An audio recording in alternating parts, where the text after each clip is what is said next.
March 31-നകം നക്സൽസിനെ പൂർണ്ണമായും ഇന്ത്യക്കകത്തുനിന്ന് തുടച്ചു നീക്കുമെന്നാണ് അമിത്ഷാ പറയുന്നത്. അപ്പോ ഇവിടെ കഴിഞ്ഞ 40 വർഷത്തിനിടെ തെലങ്കാനയിൽ മാത്രം 15,000-ഓളം മാവോയിസ്റ്റ് കേഡർമാർ കീഴടങ്ങി എന്നാണ് റിപ്പോർട്ട്. സർ, അതിനെക്കുറിച്ച് എന്താ പറയുന്നത് സർ? ഇപ്പോ ഞാൻ ജനിച്ചത് തൃശ്ശൂരാണ്, പക്ഷെ വളർന്നതെല്ലാം ഞാൻ തെലങ്കാനയിലാണ്, അതും ഹൈദരാബാദിലാണ്. അതും പഠിച്ചത് മിക്കതും ഉസ്മാനിയ യൂണിവേഴ്സിറ്റിയിലാണ്. സ്കൂളും ഉസ്മാനിയയിലായിരുന്നു, കോളേജ് ജീവിതം.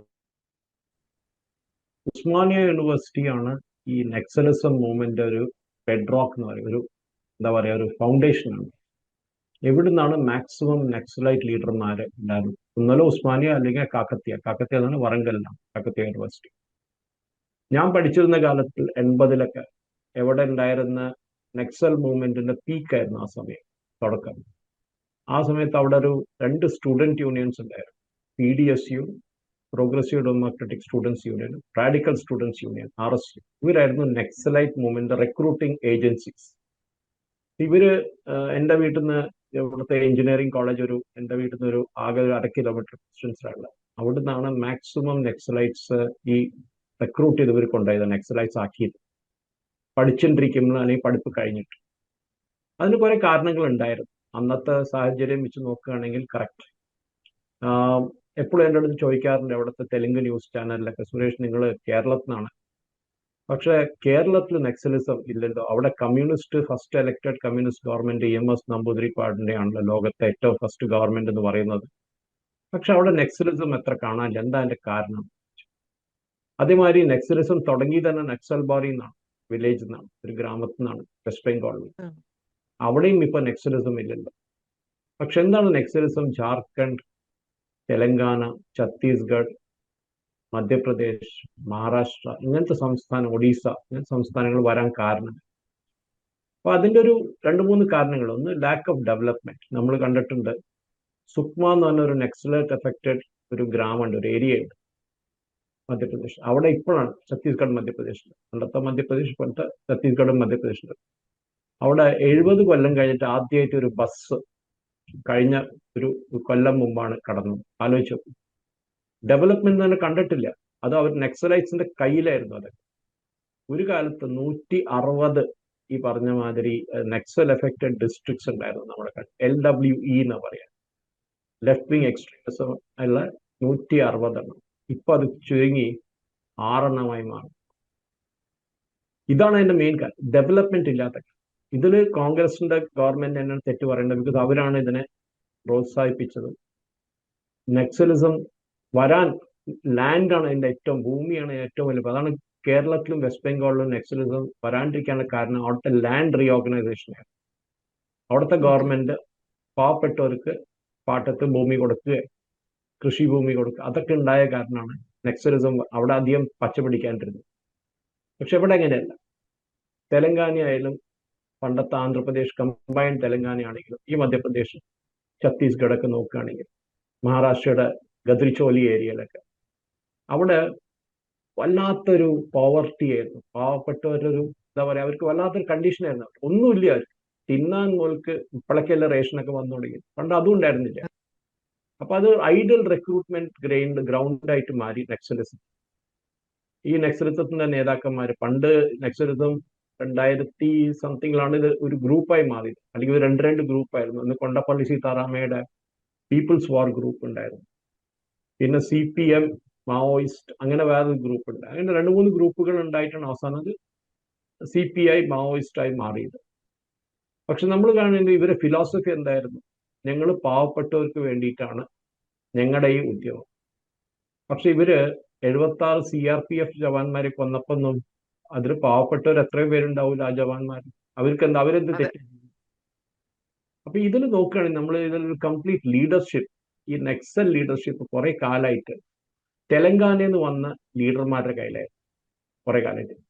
ഇപ്പോൾ നമ്മൾ കണ്ടു ഈ സറണ്ടർ പ്രോസസ് തുടങ്ങിയത് അമിത്ഷാ ഒരു ഡെഡ് ലൈൻ കൊടുത്തായിരുന്നു 2 കൊല്ലം നക്സലിസത്തിന് തുടച്ചു മാറ്റി കൺട്രിയിൽ.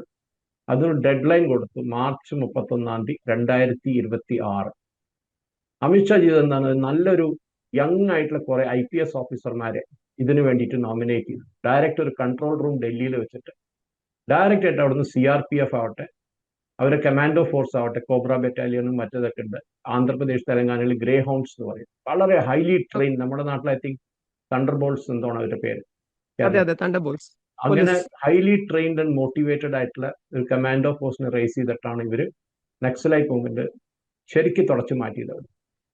അല്ലെങ്കിൽ ഒരു സമയത്ത് ഹൈദരാബാദിൽ നിന്ന് ഒരു 100 കിലോമീറ്റർ ദൂരമാണ് നല്ലമല കാടുകൾ, ശ്രീശൈലം ടെമ്പിളിലേക്ക് പോണ വഴി, ക്ഷേത്രത്തിലേക്ക് പോണ വഴി. അത് കംപ്ലീറ്റ് നക്സൽസിന്റെ കയ്യിലായിരുന്നു ഒരു കാര്യം. ഇപ്പൊ അവിടുന്ന് എല്ലാവരെയും തുടച്ചു മാറ്റി. ഉം. നക്സലിസത്തിന്റെ ടോപ്പ് ലീഡേഴ്സ് ഉപ്പല ഗണപതി, അദ്ദേഹത്തെ കാണാനില്ല. വയസ്സായ ആള് ഇപ്പൊ പറയുന്ന നേപ്പാളിലേക്ക് ഇവിടുന്ന് പോയി, നേപ്പാളിൽ പോയി സെറ്റിൽ ഡൗൺ ചെയ്തു. ആള് നക്സൽ മൂവ്മെന്റ് പുറത്ത് വേണ്ടാന്ന് വെച്ചു. പിന്നെ രാമകൃഷ്ണ എന്നിട്ട് പേര് വേറൊരു നേതാവുണ്ടായിരുന്നു, അദ്ദേഹത്തെയും കാണാനില്ല, അദ്ദേഹം മരിച്ചു എന്നാണ് പറയുന്നത്. ഇപ്പൊ ലേറ്റസ്റ്റ് ആയിട്ട് നമ്മൾ അറിയുന്നത്, ഇപ്പൊ ഈ ലേറ്റസ്റ്റ് സറണ്ടർ ദേവ്ജി നടന്നത് ദേവ്ജി ദേവ്ജി തിപ്പറി തിരുപ്പതി എന്നാണ് ആളുടെ പേര്. ആ തെലങ്കാനയിലെ പെന്തപ്പള്ളി ഡിസ്ട്രിക്ട് എന്നാണ് ആള്. 40-45 കൊല്ലം മുമ്പാണ് ഈ നക്സലൈറ്റ് മൂവ്മെന്റിലേക്ക് കടന്നത്. നമ്മളൊരു കാര്യം മനസ്സിലാക്കണം അഞ്ജന, ഇവര് നല്ല പഠിച്ച യങ്സ്റ്റേഴ്സ് ആയിരുന്നു, നല്ല പഠിച്ച. ഫിലോസഫി എന്താന്ന് പറഞ്ഞാൽ, ഈ ജമീന്ദാരി സിസ്റ്റം വന്ന കാരണം തെലങ്കാനയിലും ബാക്കിയുള്ള സംസ്ഥാനങ്ങളിലും അവര് ഈ യങ്സ്റ്റേഴ്സ് പഠിച്ച് എഞ്ചിനീയറിംഗ് ഒക്കെ കംപ്ലീറ്റ് ചെയ്ത ആൾക്കാർക്ക് ജോലിയില്ല. അതേ സമയത്ത് അവിടുത്തെ ജമീന്ദാർമാർക്ക് വലിയ വലിയ വീടുകളും 5 കാറും കുറെ ഈ അതെ പറഞ്ഞ മാതിരി 100 കണക്കിന് ഏക്കർ ലാൻഡും ഇതൊക്കെ ഉള്ള കൃഷി സ്ഥലമൊക്കെ ഉള്ള സമയത്താണ് ഇവർക്കൊരു ഫ്രസ്ട്രേഷൻ വന്നത്. അങ്ങനെയാണ് ഇവർ തോക്കെടുത്തത്. അന്നത്തെ കാലത്ത് അതൊരു ലോജിക്കായിരുന്നു, പക്ഷെ ഇപ്പൊ ഇല്ല. ഇപ്പൊ ഡെവലപ്മെന്റ് വന്നു തുടങ്ങിയപ്പോഴാണ്. ഒരു കാലത്ത് ഈ പറഞ്ഞ മൊബൈൽ കണക്ഷൻ മുതൽക്ക് സുക്മ ആവട്ടെ, ബീജാപ്പൂർ ആവട്ടെ, കാൻകേർ ആവട്ടെ, ഗദ്രിച്ചോലി ആവട്ടെ, ഒന്നും ഉണ്ടായിരുന്നില്ല അവിടെ. അബുജുമാദ് അവിടെ ഉണ്ടായിരുന്നില്ല. ഒരു സ്ഥലത്തും ഇങ്ങനത്തെ ഒരു ഡെവലപ്മെന്റ് ഉണ്ടായിരുന്നില്ല. പക്ഷെ ഇപ്പൊ അങ്ങനെയല്ല. ഇപ്പൊ നമ്മൾ കാണുന്ന ഡെവലപ്മെന്റ് ഉണ്ട്. അത് ഡെഫിനറ്റ്ലി മോദി ഗവൺമെന്റിന് ഒരു ക്രെഡിറ്റ് കൊടുക്കേണ്ടത് തന്നെയാണ്. കംപ്ലീറ്റ് ആയിട്ട് അവരൊരു ഡെവലപ്മെന്റ് സ്കീം കൊണ്ടുവന്ന് ഇപ്പൊ ഈ പറഞ്ഞ മാതിരി നക്സൽ മൂവ്മെന്റ് കംപ്ലീറ്റ് ആയിട്ട് തുടച്ചു മാറ്റി. അതിൽ ചിലത് എൻകൗണ്ടേഴ്സ് ആയിരുന്നു, കുറെ പേരെ എൻകൗണ്ടർ ചെയ്തു, കുറെ പേര് സറണ്ടർ ചെയ്തു. ഇപ്പൊ ഈ ലേറ്റസ്റ്റ് സറണ്ടർ ചെയ്ത് കഴിഞ്ഞപ്പോഴാണ് ഈ പറഞ്ഞ മാതിരി മല്ലാറെഡ്ഡി വേറൊരു മെമ്പറും കൂടി, സെൻട്രൽ കമ്മിറ്റി മെമ്പറും കൂടി സറണ്ടർ ചെയ്തു. ഇവർക്കൊക്കെ 1 കോടി രൂപയാണ് ഇവരെ തലയിൽ ഉള്ള ബോണസ് പോലീസിന്റെ വക. അപ്പൊ ഇങ്ങനെ നോക്കുകയാണെങ്കിൽ ഇപ്പൊ നമ്മള് ഒരു മാവോയിസ്റ്റ് കാഡർ എന്ന് പറയാനുള്ളത് ആകെയുള്ള ഒരു 300 പേരാണ് ഒക്കെ ഉണ്ടായിരുന്നത്. അതിപ്പോ ഉള്ളത് ആദ്യം 4500-4600 കാഡേഴ്സ് ഉണ്ടായിരുന്ന സമയത്ത് ഇപ്പൊ ഉള്ളത് ഒരു 300 എണ്ണാണ്.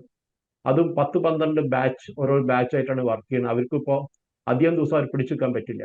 ഇവരുടെ സീനിയർ ലീഡേഴ്സ് എല്ലാം സറണ്ടർ ചെയ്തില്ലേ. അപ്പോൾ ഈ അതെ സർ. പറഞ്ഞ മാതിരി ഈ ആ സറണ്ടർ കഴിയുമ്പോൾ ഇനി അടുത്ത് വരാൻ പോകുന്നത് ഛത്തീസ്ഗഡിൽ സറണ്ടർ നാളെ മറ്റന്നാൾ ഉണ്ടാവാൻ പോകുന്നത്. അങ്ങനെ ഇവരെടുത്ത് ഇപ്പൊ സെൻട്രൽ കമ്മിറ്റി മെമ്പറിൽ ഒരു കാലത്ത് 50 പേരുണ്ടായിരുന്നു, പിന്നെ 22 മാറി. ഇപ്പൊ ആകെയുള്ളത് 4 പേരാണ്. അതിൽ ഒരാളെ ആക്റ്റീവ് ആയിട്ടുള്ളൂ. അത് ബെസ്ര റാഞ്ചിയിലോ ജാർഖണ്ഡിലോ അവിടെയാണ് ആള് ചുറ്റി നടക്കുന്നത്. അയാളെ ഇപ്പൊ അടുത്തന്നെ തട്ടും അവിടുത്തെ ഫോഴ്സ്, സംശയമില്ല. അത് കഴിയുമ്പോഴാണ് ഇപ്പൊ നമുക്ക് കാണാനുള്ളത് മിസിർ ബിസ്ര. ഇദ്ദേഹത്തിന്റെ പേര് മിസിർ ബിസ്ര, സെൻട്രൽ കമ്മിറ്റി മെമ്പറാണ്. ആള് മാത്രമേ ഇപ്പൊ ഉള്ളൂ CPI മാവോയിസ്റ്റിലെ top polit bureau member. Eastern regional bureau ആണ് CPI മാവോയിസ്റ്റിലെ. ആൻഡ് ആ ആളാണ് ഈ നോൺ തെലുഗു ആയിട്ടുള്ള ഒരൊറ്റ ആളതായിരുന്നു അവിടെയാണ് ഉള്ളത് മെയിനായി. ഇങ്ങനെ നോക്കി വരുമ്പോഴാണ് ഹിദ്മ, ഇതിനു മുമ്പ് ഹിദ്മ എന്നൊരു പാർട്ടി ഉണ്ടായിരുന്നു ഒഡീസ സൈഡിലൊക്കെ, ഛത്തീസ്ഗഡ് ഒഡീസ. അദ്ദേഹത്തിന് തട്ടി പോലീസുകാർ എൻകൗണ്ടറിൽ ഒരു 2 മാസം മുമ്പ്. ഇപ്പൊ കംപ്ലീറ്റ് ന്യൂട്രലൈസേഷൻ മാവോയിസ്റ്റ് നടത്തുക. ഇതിൽ ഏറ്റവും തുടക്കം തുടങ്ങിയത് ഒരു ഓൾമോസ്റ്റ് ഒരു കൊല്ലം മുമ്പ് മാവോയിസത്തിന്റെ അവരെ ഏറ്റവും വലിയ ലീഡർ, അവരെ സെൻട്രൽ കമ്മിറ്റി മെമ്പറും സെൻട്രൽ കമ്മീഷൻ മിലിറ്ററി കമ്മീഷൻ മെമ്പറായിരുന്നു നമ്പാല കേശവറാവ്, ബസവരാജു എന്നാണ് എൻ്റെ ആലിയാസ് പേര്. പിന്നെ അത് അല്ലാണ്ട് പിന്നെ മല്ലോജി വേണുഗോപാൽ, സോണു എന്ന് പറഞ്ഞ, അതും എല്ലാം ആന്ധ്ര തെലങ്കാനക്കാരാണ്, ഇവരൊക്കെ തെലുങ്കന്മാരാണ്.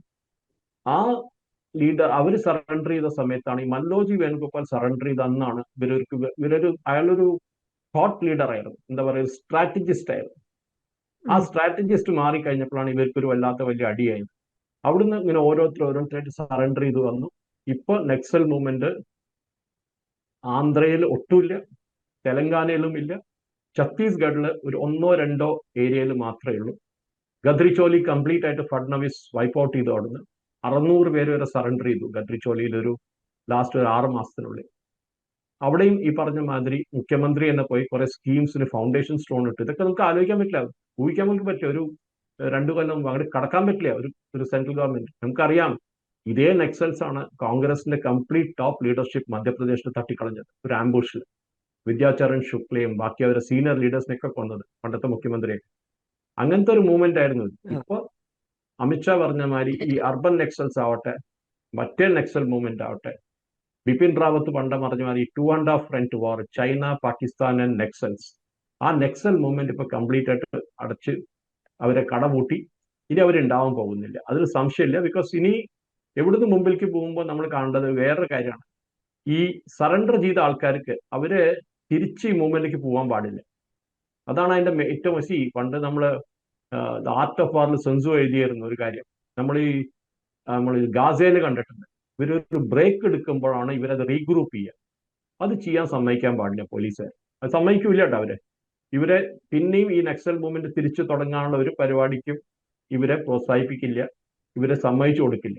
ഇവിടുത്തെ Telangana police DGP Shivadhar റെഡ്ഡിയും surrender എടുക്കുമ്പോൾ തന്നെ പറഞ്ഞിട്ടുണ്ട് ദാറ്റ് ഈ പറഞ്ഞ മാതിരി CC മീറ്റിംഗ്, ഒരു സെൻട്രൽ കമ്മിറ്റിയുടെ മീറ്റിംഗ് തന്നെ നടന്നിട്ടില്ല.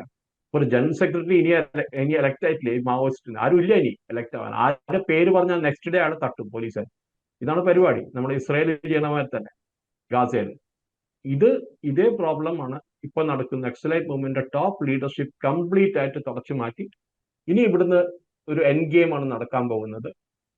നക്സലിസം തുടച്ചു മാറ്റുന്നതിന്റെ കൂടെ സെൻട്രൽ ഗവൺമെന്റ് ഈ പറഞ്ഞ മാതിരി നക്സൽ എഫക്റ്റഡ് ഡിസ്ട്രിക്ട്സ് ഒക്കെ ഇനിയാണ് ഡെവലപ്മെന്റ് കാണുന്നത്. സ്കൂളുകൾ പണിയാൻ, ഹോസ്പിറ്റലുകൾ പണിയാൻ അവിടെ തുടങ്ങി കഴിഞ്ഞു കേട്ടോ. കുറെ ഈ പറഞ്ഞ മാതിരി മൊബൈൽ ടവേഴ്സ് വന്നു, മൊബൈൽ കണക്ഷൻസ് കിട്ടി തുടങ്ങിയ ആൾക്കാർക്ക്.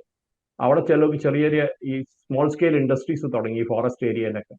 അങ്ങനെയാണ് ഡെവലപ്മെന്റ് വരിക. അങ്ങനെയാണ് നക്സലിസത്തിന് തുടച്ചു മാറ്റാനുള്ള സ്ട്രാറ്റജി സെൻട്രൽ ഗവൺമെന്റ് കൊണ്ടുവന്ന് അത് ശരിക്കും വർക്ക് ചെയ്യും. സോ ഇത് നിർത്തുന്നതിന് മുമ്പ് എനിക്ക് ഒരൊറ്റ ചോദ്യമുണ്ട് സാർ. ദേവ്ജി സറണ്ടർ ചെയ്തപ്പോ അയാൾ പറഞ്ഞ ഒരു കാര്യം കൂടിയുണ്ട്. ഇത് ഞാൻ സറണ്ടർ ചെയ്യാൻ കാരണം എന്ന് വെച്ചാല് ഇപ്പൊ ഗൊറില്ല വാർഫെയർ മാറിയിട്ട് മൊബൈൽ വാർഫെയർ ആണ്. അത് ഒരു റീസൺ പറഞ്ഞു. എനിക്ക് ഇത് തമ്മിലുള്ള ഡിഫറൻസ് അറിയില്ല, എന്താണ് സാർ പറഞ്ഞുതരാമോ? ഗറില്ല വാർഫെയർ ആണ് ഇവരുടെ ഇനീഷ്യൽ തുടക്കത്തിൽ തൊട്ട് തന്നെ.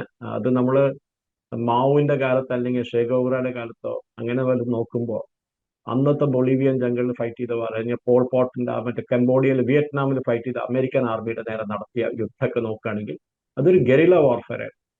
എന്ന് പറഞ്ഞാൽ ഒളിച്ചിരുന്ന് അറ്റാക്ക് ചെയ്യുക, പുറത്ത് വന്ന് അറ്റാക്ക് ചെയ്യില്ല ഓപ്പൺ ആയിട്ട്. ബിക്കോസ് ഇവർക്ക് ആ കപ്പാസിറ്റി ഇല്ല. അങ്ങനെയാണ്. അപ്പൊ ഇവരൊരു റോഡ് ഇടുകയാണെങ്കിൽ റോഡ് ഇടുന്ന സമയത്ത് തന്നെ ഇവരെന്ത് ചെയ്യാൻ അടിയിൽ ഒരു ലാൻഡ് മൈൻ ഇടും. ഓക്കെ, ക്ലേമോർ മൈൻസ് എന്ന് പറയുന്നത്. ക്ലേമോർ മൈൻസ് ഇടും. എന്നിട്ട് 1-2 കൊല്ലം കഴിഞ്ഞ് അതിന് മോളിക്കോട് ഒരു CRPFന്റെ പ്ലറ്റൂണോ ആരെങ്കിലും പോകുന്നുണ്ടെങ്കിൽ അത് ബ്ലാസ്റ്റ് ചെയ്യും. അങ്ങനെയാണ് അന്ന് സുക്മയിൽ 72 CRPF ജവാന്മാർ കൊല്ലപ്പെട്ടത്. ഇങ്ങനെ അതായിരുന്നു ഒരു ഗറില്ല വാർഫെയർ. ഇപ്പൊ ഈ പറഞ്ഞ ഒരു ഓപ്പൺ വാർഫെയറിലേക്ക് വരുമ്പോൾ, മൊബൈൽ വാർഫെയറിലേക്ക് വരുമ്പോൾ ഓപ്പൺ ആയിട്ട് ഗ്രൗണ്ടിന്റെ മുമ്പിൽ നിന്ന് വരണ ഫോഴ്സസിനെ അറ്റാക്ക് ചെയ്യണം. അത് വല്ലാത്തൊരു കഷ്ടമാണ്. ബിക്കോസ് നമുക്ക് ഈവൻ ഒരു CRPFന്റെ 40 പേരുള്ള ഒരു ബറ്റാലിയൻ അറ്റാക്ക് ചെയ്യണമെങ്കിൽ നിങ്ങൾക്ക് ഇവർക്ക് ഗറില്ലാസിന് ഒരു 200 പേര് വേണ്ട വരും. 200-250 പേര് വേണ്ട. എക്സ്പോഷർ വരും. അവര് അപ്പൊ തിരിച്ച് അറ്റാക്ക് ചെയ്ത് കഴിഞ്ഞാൽ അവർ കുറെ പേര് കൊല്ലപ്പെടും. അതൊരു ടാക്ടിക്കൽ തെറ്റാണ് ഇവർ ചെയ്തത്. അത് സമ്മതിച്ചപ്പോ ഈവൻ സറണ്ടർ ചെയ്ത കുറെ കാഡർമാർ സമ്മതിച്ചു, യെസ് ഇതൊരു തെറ്റാണ്, സ്ട്രാറ്റജിക്കലി ഒരു മിസ്റ്റേക്ക് ആയിരുന്നു. ഗറില്ല വാർഫെയർ, ഓപ്പൺ വാർഫെയർ എന്ന് പറഞ്ഞാൽ ഡിഫെൻഡ് ചെയ്യുന്നത് ഒളിച്ചിരുന്ന് അറ്റാക്ക് ചെയ്യുന്നവർ ഓപ്പൺ ആയിട്ട് പോയി അറ്റാക്ക് ചെയ്യാൻ തുടങ്ങി. അവിടെയാണ് ഇവർക്ക് തെറ്റ് പറ്റിയത്. അങ്ങനെയാണ് ഇവരെ complete top leadership wipe out ആയിപ്പോയി. ഇപ്പൊ ഒരാളെ പിടിച്ചു കഴിഞ്ഞാൽ പോലീസുകാർ ഒരു ടോപ്പ് ലീഡറെ പിടിച്ചു കഴിഞ്ഞാൽ, ഒരു കമാൻഡറെ പിടിച്ചു കഴിഞ്ഞാൽ, പ്ലട്ടൂൺ കമാൻഡർ, അയാളെ ശരിക്കും പിഴിഞ്ഞെടുക്കും ഇൻഫർമേഷൻ. എവിടെയാണ് ഇവരുള്ളത്, എവിടെ ഇരിക്കുന്ന എല്ലാം കാണും. അയാൾ പറയും, അപ്പൊ നെക്സ്റ്റ് ആളെ പിടിക്കും, അയാളെ തട്ടും. പിന്നെ അയാളുടെ ഇൻഫർമേഷൻ വാങ്ങിച്ചിട്ടാണ് മറ്റേ നെക്സ്റ്റ് ലീഡറിന്റെ. അങ്ങനെയാണ് ഇവർ സെൻട്രൽ കമ്മിറ്റി വരെ എത്തിയത്. അല്ലെങ്കിൽ ഒരു സെൻട്രൽ കമ്മിറ്റി മെമ്പറെ 3 റൗണ്ട് പ്ലട്ടൂൺസ് ആണ് എപ്പോഴും ഇവർക്ക് സെക്യൂരിറ്റി ഉള്ളത്. 2 കിലോമീറ്റർ വെച്ചിട്ടാണ് ഒരു റിങ്. ആ ഫസ്റ്റ് കിലോമീറ്റർ റിങ് കഴിഞ്ഞ് അടുത്ത റിങ്ങിലേക്ക് എത്തണമെങ്കിൽ 2 കിലോമീറ്റർ ഡിസ്റ്റൻസ് ഉണ്ട്. വളരെ ഡിഫിക്കൽട്ടാണ് ഒരു സെൻട്രൽ കമ്മിറ്റി മെമ്പറിലേക്ക് അടുത്തെത്തുക എന്ന് തന്നെ പറയാം. അത്ര സീക്രറ്റീവ് ആയിരിക്കും അവർ. ഇപ്പൊ അങ്ങനെയല്ല. ഇപ്പൊ അവരുടെ അടുത്ത് ഈ ഔട്ടർ ലെയറും ഇല്ല, മിഡിൽ ലെയറും ഇല്ല. ഇയാൾ സറണ്ടർ ചെയ്തപ്പോൾ ആകെ 24 പേരെ കൂടെ ഉണ്ടായിരുന്നു. മല്ലോജി വേണുഗോപാൽ സറണ്ടർ ചെയ്ത് ആ സമയത്ത് അപ്പം ഇതിൽ എൻകൗണ്ടറിൽ തന്നെ നമ്മൾ കണ്ടു. ആകെ ഉണ്ടായിരുന്നത് 8 പേരെ കൂടെ. 8 എന്നല്ല, ഇവരുടെ പേര് ഒരു സെൻട്രൽ കമ്മിറ്റി അല്ലെങ്കിൽ ഈവൻ ദലം കമാൻഡറിന്റെ കൂടെ 22-24 പേരുണ്ടാവും, ബോഡി ഗാർഡ്സ്. ഇതൊക്കെ പോയി. അതാണ് ഈ തെറ്റ് പറ്റി. 2024 സെൻട്രൽ കമ്മിറ്റിയും ഈ പറഞ്ഞ മാതിരി ഇവരുടെ മെയിൻ പ്ലറ്റൂൺ കമാൻഡേഴ്സിന്റെ കോൺഫറൻസിൽ ഇവർ തിരിച്ച് മറ്റ് ഗറില്ല വാർഫെയറിലേക്ക് പോകാമെന്ന് ഡിസൈഡ് ചെയ്തു. പക്ഷേ ഇറ്റ് വാസ് ടു ലേറ്റ്. 2024 അമിത്ഷായുടെ ഓപ്പറേഷൻസ് തുടങ്ങി. CRPF നന്നായിട്ട് എംപവർ ചെയ്തു. സ്റ്റേറ്റ് പോലീസ് ഛത്തീസ്ഗഡിൽ അവിടുത്തെ കോൺഗ്രസ് ഗവൺമെന്റ് പോയി BJP ഗവൺമെന്റ് വന്നു. ഭൂപേഷ് ബഗൽ കുറെ സിമ്പത്തറ്റിക് ആയിരുന്നു നക്സലൈറ്റ്സിന്റെ കൂടെ, എൻകൗണ്ടർ ഒന്നും ചെയ്തില്ല. പക്ഷെ BJP ഗവൺമെന്റ് സർക്കാർ വന്നപ്പോൾ തിരിച്ചടിക്കാൻ തുടങ്ങി. അങ്ങനെയാണ് ഛത്തീസ്ഗഡ് ഗവൺമെന്റാണ് ശരിക്കും ഇതിന്റെ ഒരു ഫ്രണ്ട് എൻഡ് എടുത്തത്. പിന്നെ തെലങ്കാന ഗവൺമെന്റ് അതിൽ എക്സ്പേർട്സ് ആണ്. അവർ എത്രയോ കൊല്ലായിട്ട് ഹ്യൂമൻ ഇന്റലിജൻസും ടെക്നിക്കൽ ഇന്റലിജൻസും ഉപയോഗിച്ച് നക്സൽ മൂവ്മെന്റിനെ കംപ്ലീറ്റ് ആയിട്ട് തെലങ്കാനയിൽ നിന്ന് വൈപ്പ് ഔട്ട് ചെയ്ത് അവരെയാണ്. അപ്പൊ നമ്മൾ കാണാൻ പോകുന്നത് ഈ പറഞ്ഞ അഞ്ചലിക്ക് മനസ്സിലായി കാണുന്ന ഒന്ന്, ഈ ഗറില്ല വാർഫെയറും ഓപ്പൺ വാർഫെയറും തമ്മിൽ ഡിഫറൻസ് എന്താണ്. ഒന്ന് ഒളിച്ചിരുന്ന് അറ്റാക്ക് ചെയ്യുക, മറ്റത് ഓപ്പൺ ആയിട്ട് വന്ന് അറ്റാക്ക് ചെയ്യുക. ഓപ്പൺ ആയിട്ട് അറ്റാക്ക് ചെയ്യുമ്പോൾ കാഷ്വാലിറ്റീസ് കുറെ കൂടും, അതൊരു റിസ്ക് ആണ്. പക്ഷെ ഗറില്ല വാർഫെയറിൽ അടിച്ച് തിരിച്ച് കാട്ടിലേക്ക് പോകാൻ പറ്റും. അതാണ് വിയറ്റ്നാമിലൊക്കെ നമ്മൾ കണ്ടത്. അങ്ങനെയാണ് സക്സീഡ് ആയത് ഇവരൊക്കെ ഇനീഷ്യൽ. പക്ഷെ ഇപ്പൊ അതൊക്കെ മാറി. ഇനി വേറെ ചാൻസ് ഇല്ല. ഇവരുടെ ആകെയുള്ള ഒരു 300 പേരാണ്. അവരെയും അടുത്ത് തന്നെ പോലീസുകാർ സറണ്ടർ ചെയ്യാൻ പറയും. സറണ്ടർ ചെയ്തതിന് അവരെയും തട്ടും, അത് സംശയമില്ല.